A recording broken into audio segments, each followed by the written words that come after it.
Formal operational stage यानी 11+ years final stage है पियाजे की SPCF में, एफ की बात हो रही है, फॉर्मल ऑपरेशनल औपचारिक संक्रियात्मक 11 से 15 साल के बीच में। In the formal operational stage adolescents can think about hypothetical situations and future possibilities. 11+ साल के बच्चे फ्यूचर पॉसिबिलिटीज, हाइपोथेसिस सब सोच पाते हैं, अमूर्त चिंतन कर पाते हैं, हाइपोथेसिस कर पाते हैं, डिडक्टिव रीजनिंग कर पाते हैं। ट्रू है ये बात। रीजन क्या है? किशोरावस्था में होते हैं, 11+ टीनेजर्स हैं, तो सही लिखा है। Adolescents at this stage become capable of abstract and prepositional thinking। अमूर्त चिंतन और prepositional thinking भी कर पाते हैं। रेशो, प्रपोर्शन, ये सब चीजें वो समझ पाते हैं किस रेशो में या किस प्रपोजिशन में चीजें हो रही होंगी। हाइपोथेसिस भी आ जाती है, डिडक्टिव लॉजिक भी आ जाता है। तो आर तो सही है, बट ए भी सही है क्या? Think about hypothetical situations and future possibility, हाँ दोनों सही है। क्योंकि ऐसा क्यों कर पा रहे हैं? क्योंकि capable of abstract and propositional thinking, दोनों सही है भाई। Both A and R are true and R is the correct explanation. आपका तुक्का एकदम सही बैठा है। 92% लोग, मतलब जिन्होंने समझ के किया है उनको बहुत बढ़िया, वेरी गुड। जिन्होंने तुक्का लगाया था, कि कुछ लोगों ने रट लिया है ये कि both A and R are true and R is the correct solution की, और ये लागू हो जाता है कई जगह पे, कई जगह पे गलत भी होता है ऑफ कोर्स, बट बहुत जगह पे ये चल जाता है, इसलिए याद कर लिया। याद मत करो, कॉन्सेप्ट को समझो, क्योंकि अभी तो सीटेट में नेगेटिव मार्किंग नहीं है, आगे जब जाओगे पेपर देने वहां नेगेटिव मार्किंग होगी, और यही लॉजिक लगाओगे तो दिक्कत हो जाएगी। क्वेश्चन नंबर 17 देखिएगा, क्या कह रहे हो? आगे का किसको चिंता है? अभी तो सीटेट की चिंता है या यूपी टेट की ही चिंता है? देखिएगा, अगर हम बात करें क्वेश्चन नंबर 17, ये क्या कहता है? क्वेश्चन नंबर 17 कहता है अ 5-year-old child insists that everyone in the room sees the toy train exactly from the same perspective as he does। 5 साल का बच्चा है, रूम में बाकी जितने भी लोग हैं, उसके माँ बाप हैं, भाई बहन हैं, दोस्त हैं या उसके क्लासमेट्स हैं, वो टॉय ट्रेन को, टॉय ट्रेन ही लिखा है ना, हाँ, तो टॉय ट्रेन, एक कोई टॉय ट्रेन है जो बच्चों की ट्रेन नहीं आती खिलौने वाली, वो सब उसी पर्सपेक्टिव से, जो बच्चे को दिख रहा है इस एंगल से, बाकी सभी लोगों को भी पूरे रूम में सेम ही चीज नजर आ रही होगी, सेम ही तरीके से सेम ही पिक्चर बन रही होगी उनके दिमाग में भी इस टॉय ट्रेन की। Which Piagetian concept best explains this behaviour. इस व्यवहार को सर्वोत्तम रूप से पियाजे का कौन सा कॉन्सेप्ट है या अवधारणा है जो क्लियरली समझा सकती है? बच्चा क्या है? ईगो सेंट्रिक है। सेकेंड ऑप्शन 76% लोग सही जवाब दे भी रहे हैं। लैक ऑफ कंजर्वेशन कह देते, बट ये यहाँ पे वो भी नहीं है, क्वांटिटी या शेप साइज की बात ही नहीं हुई, तो ये तो हट गया। सीरिएशन ऐसा भी नहीं है कि छोटे बड़े क्रम में लगाने की बात हुई हो। एकोमोडेशन ऐसा नहीं है कोई मॉडिफिकेशन की बात हुई हो स्कीमा में। बच्चा क्या है? सेल्फ सेंटर्ड है, दूसरे के पर्सपेक्टिव को नहीं समझ पाता, उसका अपना पर्सपेक्टिव ही सेंटर में है। तो वो सोच नहीं पा रहा कि अगर मैं यहां हूं और मेरा दोस्त सामने बैठा हुआ है तो उसको ट्रेन का दूसरा हिस्सा दिख रहा होगा, मुझे दूसरा दिख रहा है। ये 3 माउंटेन्स टेस्ट भी है पियाजे का, कि जिसमें वो एक डॉल है बच्चे की, उसको रखते हैं माउंटेन के पहाड़ के दूसरे साइड, और एक बच्चा है यहाँ पे जो प्री ऑपरेशनल स्टेज का है। तो अगर प्री ऑपरेशनल 2 से 7 वर्ष का है तो वो कहता है कि नहीं, जो मुझे दिख रहा है वही डॉल को दिख रहा होगा। लेकिन 7 से 11 में कॉन्क्रीट ऑपरेशनल में, क्योंकि यहाँ पे क्या आ जाती है? रिवर्सिबिलिटी आ जाती है, लेस ईगो सेंट्रिक है बच्चा, तो वो कहेगा वो दूसरे का पर्सपेक्टिव समझ पाएगा। तो यहाँ नहीं समझ पा रहा तो ये ईगो सेंट्रिक है बच्चा, अहम केंद्रित है, 2 से 7 वर्ष में होगा, और towards the end of this pre operational stage ये धीरे धीरे करके कम होता है। तो पूर्व संक्रियात्मक अवस्था का बच्चा है, लिखा भी हुआ है उन्होंने कि 5 साल का है, तो 2 से 7 वर्ष के बीच में ही है प्री ऑपरेशनल स्टेज में। क्वेश्चन नंबर 18 देखिएगा, a science teacher asks students to predict what would happen if gravity suddenly disappeared from Earth and justify their answers logically. According to पियाजे दिस एक्टिविटी मेनली प्रमोट्स। यानी एक विज्ञान की शिक्षक हैं जो विद्यार्थियों से ये अनुमान लगाने के लिए कहते हैं कि यदि पृथ्वी से अचानक गुरुत्वाकर्षण ही गायब हो जाए, समाप्त हो जाए, ये जो ग्रेविटी है जिसकी वजह से हम चल पा रहे हैं, सब कुछ ठीक जा रहा है। अभी आप जब देखते हैं कि जैसे ही एस्ट्रोनॉट्स जो है मून पे या हमारे इस एनवायरमेंट से बाहर जा रहे हैं, तो ये आपने उसमें भी पढ़ा है ईवीएस की किताब में भी, तो कैसे वहां ग्रेविटी कम होती है तो सब उड़ते रहते हैं, है ना। अभी कुछ टाइम पहले इंस्टाग्राम पे बहुत सारी रील्स वायरल हुई थी जिसमें एस्ट्रोनॉट्स गए हुए हैं, तो आपको पता है बाल भी ऐसे उड़ते रहते हैं, चीजें उड़ती रहती हैं, क्योंकि लैक ऑफ ग्रेविटी है वहां, ग्रेविटी हमें होल्ड करके रखती है।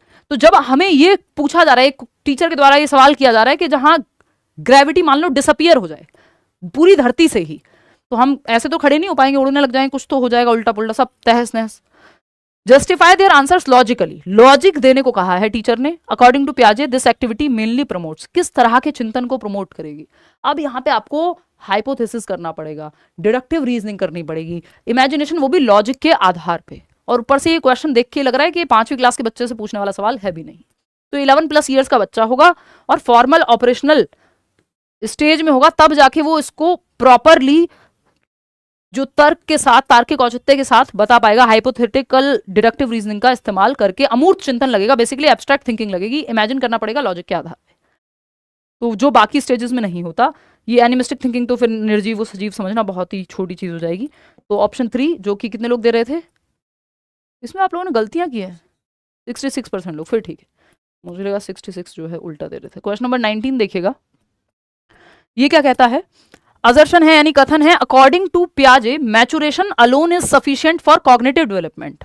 अच्छा सवाल है, पियाजे के अनुसार केवल परिपक्वता ही संज्ञानात्मक विकास के लिए पर्याप्त है, यानी बच्चा कॉग्निटिवली मैच्योर हो गया या मैचुरेशन आ गई, बायोलॉजिकल मैचुरेशन जो 4 फैक्टर्स देते हैं पियाजे, तो मैचुरेशन की वजह से क्या होगा, डेवलपमेंट हो जाएगा। सुनने में तो अच्छा लग रहा है, हो सकता है। रीजन क्या है, social interaction and active experience also contribute significantly to cognitive growth. सामाजिक अंतःक्रिया एवं सक्रिय अनुभव भी संज्ञानात्मक विकास की भूमिका में योगदान देते हैं, महत्वपूर्ण भूमिका निभाते हैं संज्ञानात्मक विकास में। बी ऑप्शन 57% लोग सही जवाब दे रहे हैं, मुझे बड़ी खुशी है कि एटलीस्ट 57% तो सही जवाब दे पा रहे हैं इसका।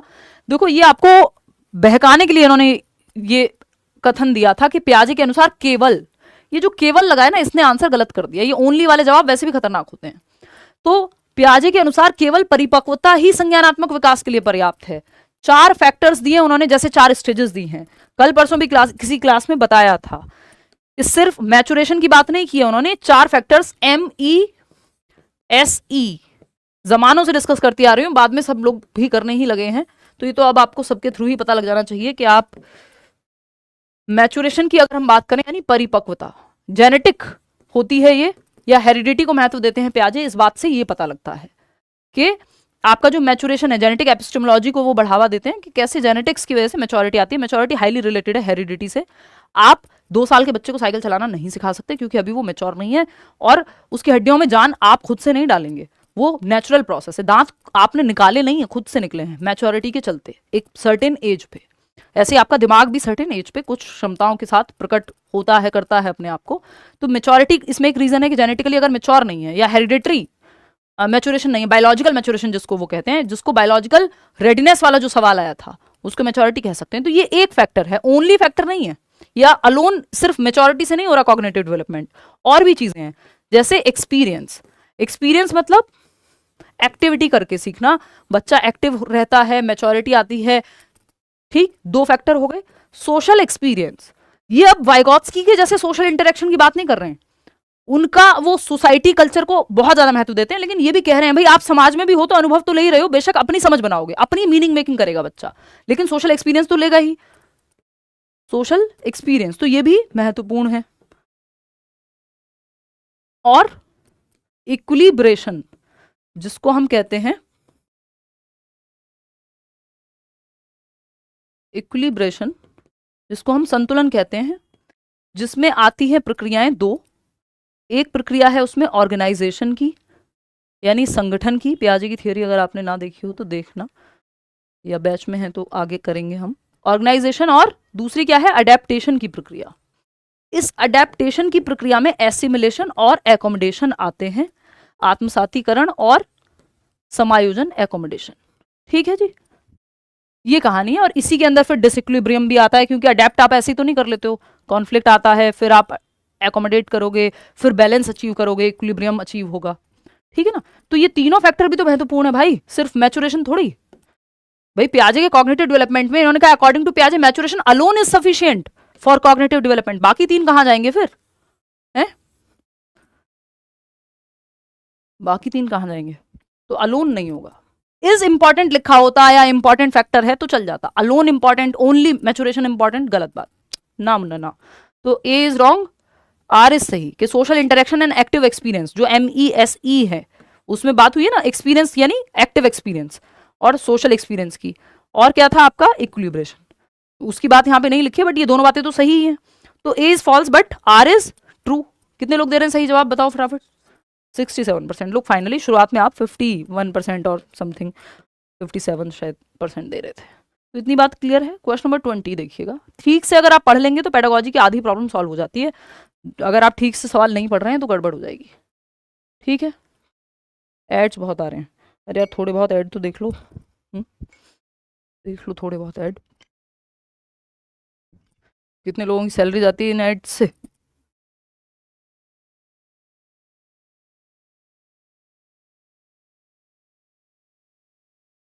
देखिए एक बार, बाकी देख लेंगे, ज़्यादा होंगे तो कम करा देंगे। हाँ ओके, चलिए 80-79% सेकेंड ऑप्शन कह रहे हैं। चलिए फटाफट से देख लेते हैं। A child calls every 4 legged animal a dog. एक बच्चा है जो प्रत्येक 4 पैरों वाले जानवर को कुत्ता कहता है। Later after learning the difference between a cow, horse and dog, बाद में उसने एक कुत्ते, गाय और घोड़े के बीच में अंतर सीखा कि भैया इन तीनों के ही 4 पैर हैं, 4 ही पैर हैं, लेकिन इनमें अंतर होता है।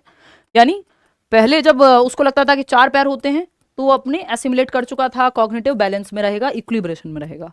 जब सिचुएशन आई होगी कि नहीं भैया ये काव होती है, ये हॉर्स होता है, ये अलग होते हैं इससे, तो कॉग्निटिव कॉन्फ्लिक्ट जागा होगा कि अच्छा मुझे तो ये पता था। फिर वो ठीक किया, उसने उसको एकोमोडेट किया होगा, नया स्कीमा बनाया होगा मॉडिफाई करके, और फिर वो इक्विलिब्रेशन में यानी बैलेंस में वापस आया होगा। इक्विलिब्रेशन मतलब जो दिमाग में फीडेड इन्फॉर्मेशन है वो मैच होनी चाहिए दुनिया से।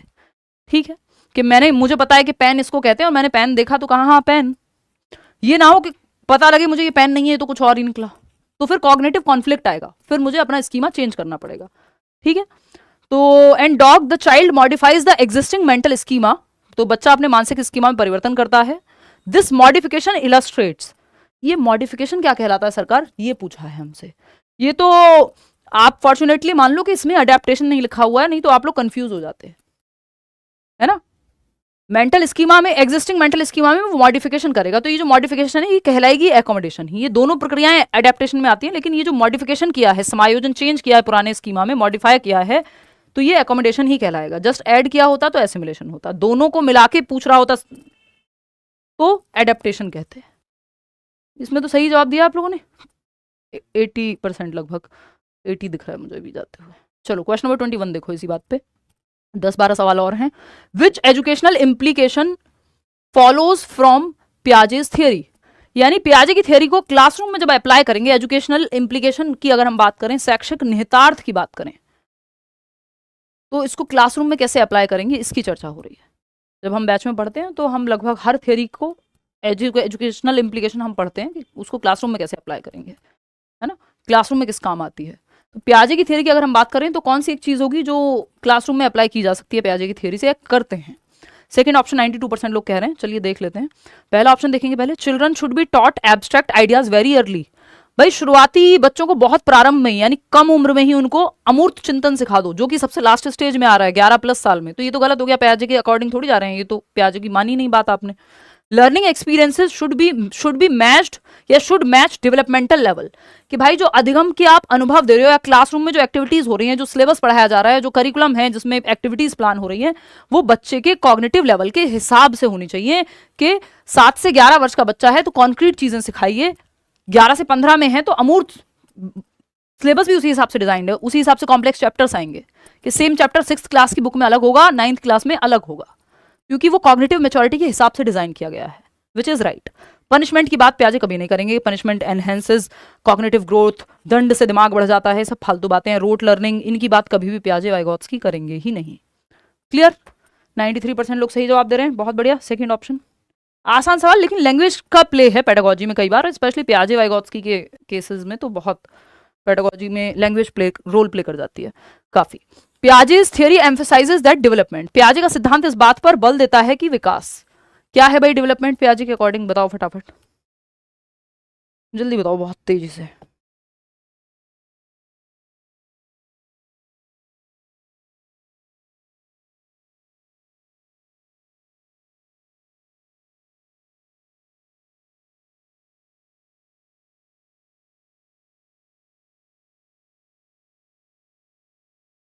जल्दी बताओ।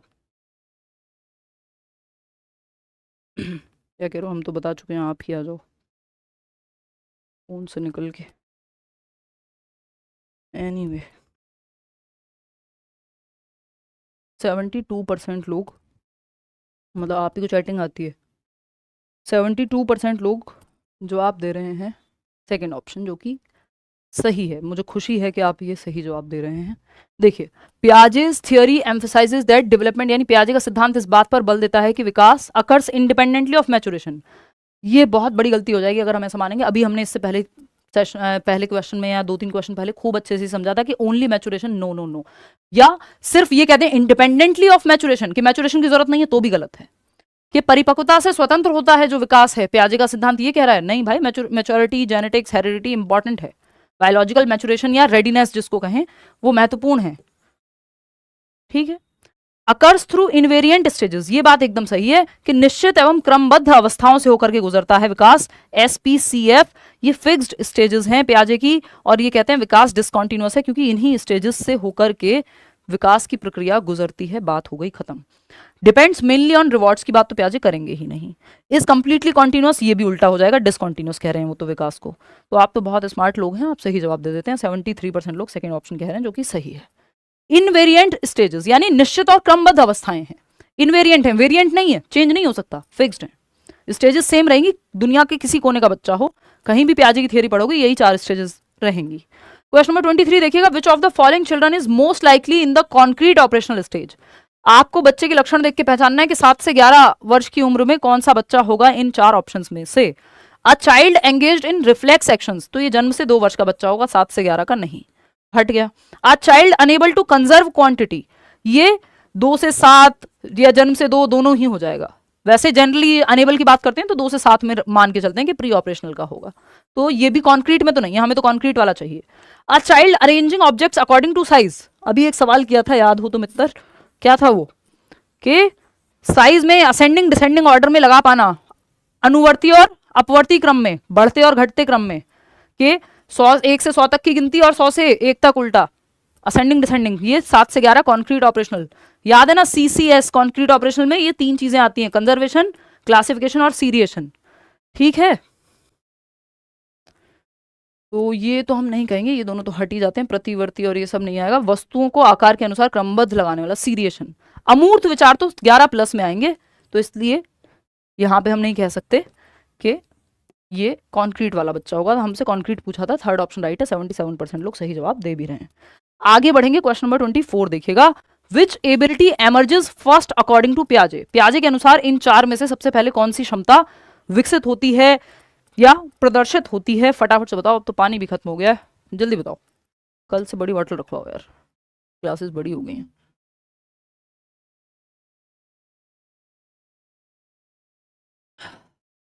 सेवेंटी 76% लोग कह रहे हैं सेकंड ऑप्शन। चलिए देख लेते हैं। पूछा है कौन सी क्वालिटी या एबिलिटी या क्षमता सबसे पहले विकसित होगी इन 4 में से। एब्स्ट्रैक्ट 11+ ईयर्स, अमूर्त चिंतन, तो ये पहले कैसे होगी? सिंबॉलिक 2 से 7, हाइपोथेटिकल 11+, साइंटिफिक डिडक्शन 11+। ये तो बहुत ही आसान ऑप्शन है, आप आंख बंद करें। इसमें भी 21% लोग गलत जवाब दे रहे हैं। भाई इसमें तो कोई चिंता ही नहीं है, इन्होंने कोई ऑब्जेक्ट परमानेंस की तो बात ही नहीं की, सेंसरी मोटर का तो कोई ऑप्शन ही नहीं दिया। तो इन सब में तो सबसे पहले जो विकसित होगी 2 से 7 वर्ष में, वो सिंबॉलिक रिप्रेजेंटेशन है। सिंबल्स के थ्रू बच्चा सीखेगा, ABCD या कलर वॉटेवर, सिंबॉलिक थॉट आएगा, सिमियोटिक फंक्शन भी कहते हैं जिसको। तो इसमें तो कोई डाउट ही नहीं होना चाहिए। ये तो लड्डू सवाल था कि आप थक गए होंगे कई मुश्किल सवाल या लेंदी क्वेश्चंस करने में। मुश्किल तो सवाल आते नहीं है। मुश्किल सवाल एक्चुअली तब होता है जब आपकी या तो लैंग्वेज से ना समझ पाए, कॉन्सेप्ट की क्लैरिटी में कमी हो, तब मुश्किल लगता है, नहीं तो मुश्किल होता नहीं सवाल। क्वेश्चन नंबर 25 देखिएगा, पियाजे, क्योंकि ये कॉन्सेप्चुअल अंडरस्टैंडिंग बेस्ड टॉपिक्स हैं। पियाजे considered cognitive conflict important because of it.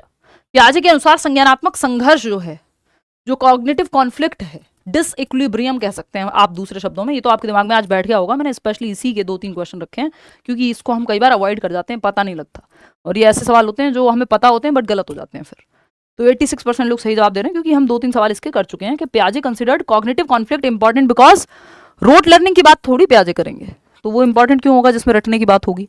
Leeds to disequilibrium and restructuring, इससे क्या होगा? असंतुलन आएगा दिमाग में, कॉन्फ्लिक्ट आएगा कि भाई मुझे तो लगता था सिर्फ 4 पैर वाला एनिमल कुत्ता ही होता है, ये तो गाय भी है, काऊ भी है, ये तो हॉर्स भी है, ये तो एलिफेंट भी है कल को।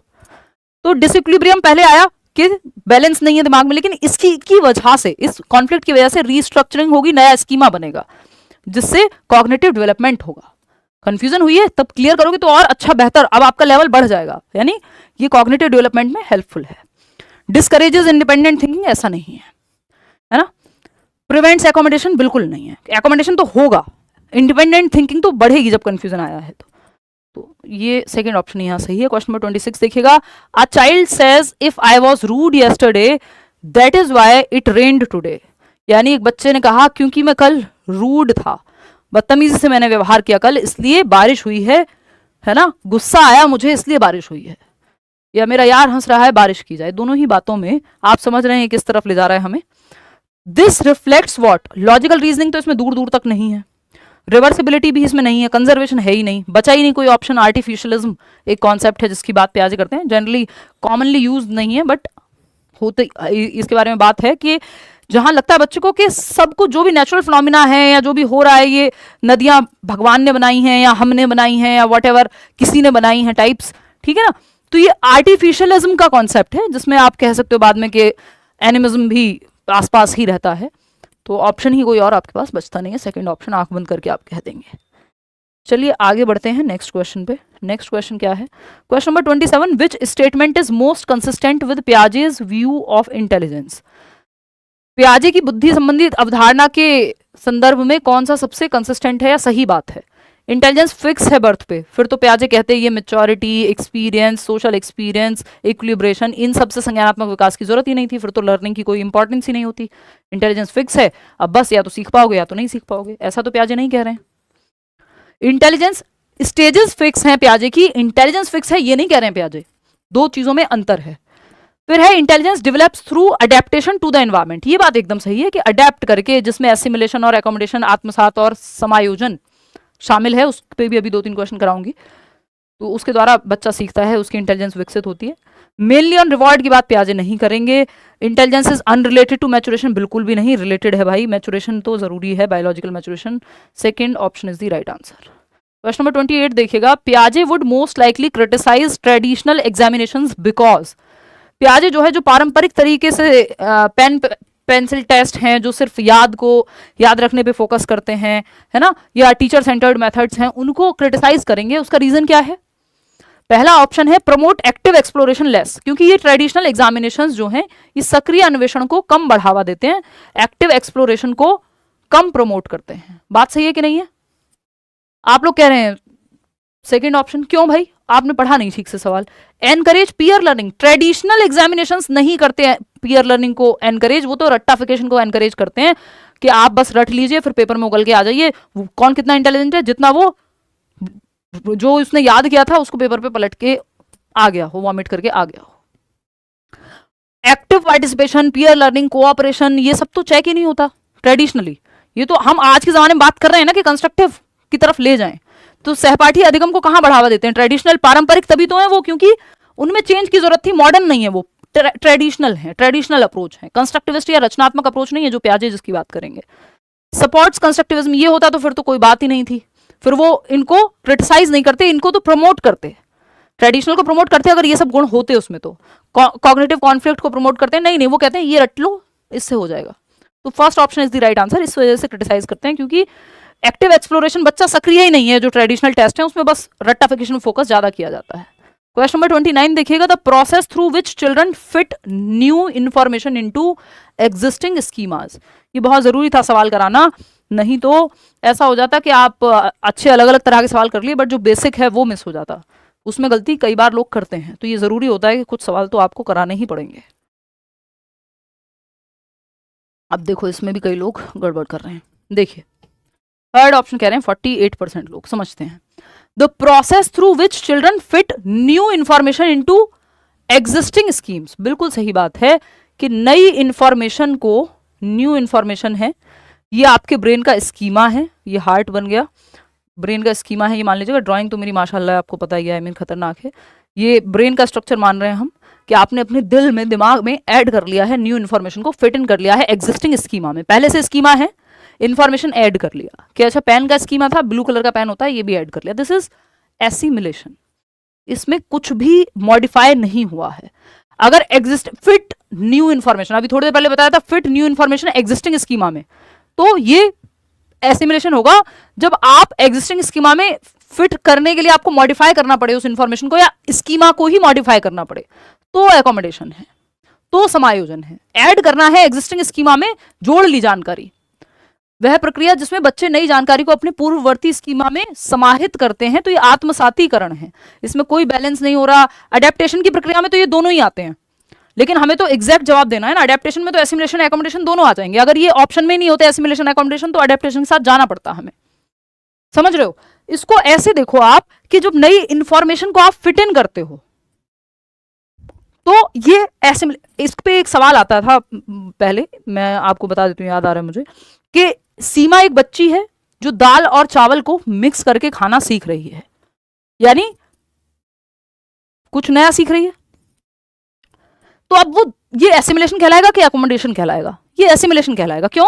क्योंकि दाल चावल का स्कीमा भी वो जानती है, दाल भी जानती है, चावल भी जानती है, मिक्स करके खाना सीख रही है। तो fit in new information existing schema में, नई इंफॉर्मेशन के इनको मिक्स करके खा सकते हैं, बस स्कीमा में फिट कर ली है उसने, पुरानी को मॉडिफायर नहीं करना पड़ा कि अब वो दाल और चावल अलग नहीं खा सकती, ये थोड़ी कहा गया है। तो फिट इन की है न्यू इन्फॉर्मेशन, जोड़ी है जानकारी, पुराने में मॉडिफिकेशन नहीं हुआ है कि स्पेशली कहेगा एडजस्ट किया है, मॉडिफाई किया है, तब आप एकोमोडेशन के साथ जाते हैं। फिट इन एग्जिस्टिंग स्कीमा में कर लिया है तो एसिमिलेशन है। क्वेश्चन नंबर 30 देखिएगा, विच of the following best illustrates accommodation. अब अभी हमने एसिमिलेशन समझ लिया, फिट इन न्यू इन्फॉर्मेशन, अब एकोमोडेशन समझेंगे एक सवाल के माध्यम से। निम्नलिखित में से कौन सा उदाहरण समायोजन को सर्वोत्तम ढंग से या सर्वोत्तम रूप से दर्शाता है? बहुत आसान एग्जाम्पल से आप ये दोनों सवाल इसीलिए ऐड किए एक्स्ट्रा में, इसलिए 33 सवाल किए, नहीं तो 30 ही कर रही थी, कि दोनों सवाल से आपकी कंफ्यूजन, क्योंकि एसिमिलेशन एकोमोडेशन कंफ्यूजन बनी रहती है लोगों की। 84% लोग सेकंड ऑप्शन कह रहे हैं। देखते हैं, एकोमोडेशन यानी मॉडिफाई करना पड़ेगा, पुराने स्कीमा को एडजस्ट करना पड़ेगा, अडेप्ट करना पड़ेगा। Calling every 4 legged animal a dog, हर 4 पैरों वाले जानवर को कुत्ता कहना, ये एसिमिलेशन का उदाहरण है। क्योंकि बच्चों को अभी तक पता नहीं है ना कि इसको कुछ और कहेंगे। जब तक किसी ने आके ये नहीं कहा कि ये नहीं कहेंगे, तब जाके तो डिसइक्विलिब्रियम होगा, फिर एकोमोडेशन होगा। तो अभी तो ये एसिमिलेशन है कि 4 पैर वाले को देखा और कुत्ता कह रहा है। Changing the concept of dog after seeing a cow, यहां चेंज हुआ है, मॉडिफिकेशन हुआ है पुराने स्कीमा में, जस्ट फिट नहीं किया इंफॉर्मेशन को, जस्ट ऐड नहीं किया, चेंज करना पड़ा है, मॉडिफिकेशन हुआ है, तो ये एकोमोडेशन है। रिपीटिंग अ मेमोराइज्ड डेफिनेशन, ये तो फिर पहले से एसिमिलेटेड ही है आपके स्कीमा में। इमिटेटिंग द टीचर्स आंसर, ये भी पहले से ही, वैसे तो ये रोट लर्निंग की तरफ जाता है, प्याजे से इसका संबंध ज्यादा नहीं है, लेकिन वो भी इंफॉर्मेशन एडिड है आपके दिमाग में ऑलरेडी, उसमें कोई चेंज नहीं कर रहे हो आप, रिपीट कर रहे हो। तो सेकेंड ऑप्शन है जहां पे चेंज हो रहा है कि गाय देखने के बाद कुत्ते की अवधारणा में परिवर्तन करना, कि भाई डॉग इस तरह से अलग होता है, मॉडिफाई कर लिया आपने कि गाय इस तरह से अलग होती है, पुराने स्कीमा को मॉडिफाई कर लिया। सिर्फ इतना नहीं याद रखा कि 4 पैर इसके भी होते हैं, एक पूंछ होती है, अब आप वो भौंभों करता है या उसकी हाइट कैसी होती है, ये सब भी आप अवधारणा में परिवर्तन ला रहे हैं, मॉडिफिकेशन ला रहे हैं। दैट मीन्स आप एकोमोडेट कर रहे हैं। जस्ट फिट इन किया होता नई इंफॉर्मेशन में, जैसे पहले क्वेश्चन में था, तो एसिमिलेशन हो जाता। Piaget's stages are called invariant because, ये तो आप आंख बंद करके बता देंगे, ये तो लवाब में दिए हुए क्वेश्चन है, यानी एक्स्ट्रा में है ये 2-3 क्वेश्चन, तो क्योंकि कॉन्सेप्ट का क्लियर होना बहुत जरूरी है, वो उस चीज पे मेरा पूरा फोकस रहेगा कि ऐसा नहीं है कि सिर्फ हवा हवा में हम वैसे ही क्वेश्चन करें जो बिल्कुल नए हैं। जरूरी है कि कॉन्सेप्चुअल क्लैरिटी या इस तरह के नए सवाल भी हों जो बिल्कुल आसान टॉपिक को और रिवाइज करा दें, कुछ सवाल ऐसे भी जरूरी हैं। देखिएगा, तो प्याजे की अवस्थाओं को अपरिवर्तनीय या इनवेरिएंट या फिक्स्ड कहते हैं हम। रीजन क्या है? Every child learns at the same speed, speed same होती है ये थोड़ी कह रहे हैं प्याजे, हर बच्चा सेम स्पीड पे सीखेगा, रोबोट है भाई, डेवलपमेंट के तो रेट में भी अंतर पाया जाता है, तो ये तो पॉसिबल ही नहीं है, पेस सेम नहीं हो सकता, गति सेम नहीं हो सकती हर बच्चे के सीखने की। 2 से 7 वर्ष में भी सारे बच्चे, जो बच्चा, एक बच्चा है अमित जो 3 साल में जानता है, जरूरी नहीं है दूसरा बच्चा 3 साल का आरू वो भी 3 साल में उतना ही जानती हो, अंतर पाया जाएगा, दर भिन्न होती है। कोई जल्दी बोलना सीखता है, कोई कम थोड़ा समय लेता है, कोई जल्दी चलना सीखता है, दूसरा बच्चा समय लेगा। एक बच्चे का हो सकता है संज्ञानात्मक विकास तेजी से हो रहा हो उसी स्टेज में, दूसरे का फिजिकल पे ज्यादा जोर हो, थोड़ा बहुत ऊपर नीचे अंतर आता है दर में। Stages occur in the same sequence for all children, ये बात सही है, इनवेरिएंट इसलिए है क्योंकि स्टेजेस सबके लिए सेम है, अवस्थाएं सबके लिए सेम है। सेंसरी मोटर स्टेज का बच्चा ही कहा जाएगा अगर जन्म से 2 वर्ष का है, चाहे दुनिया के किसी भी कोने का हो। डेवलपमेंट स्टॉप्स आफ्टर चाइल्डहुड, ऐसा तो वो कह ही नहीं रहे। इंटेलिजेंस रिमेन्स कांस्टेंट, ऐसा भी नहीं कह रहे हैं, वो तो कह रहे हैं डेवलपमेंट, कॉग्निटिव डेवलपमेंट, आपकी क्षमताएं बढ़ती जाएंगी, आप अपनी समझ को बेहतर करते जाएंगे। तो सेकंड ऑप्शन, ये सेकंड लास्ट सवाल है आज का। Which of the following situations indicates डिसेंट्रेशन।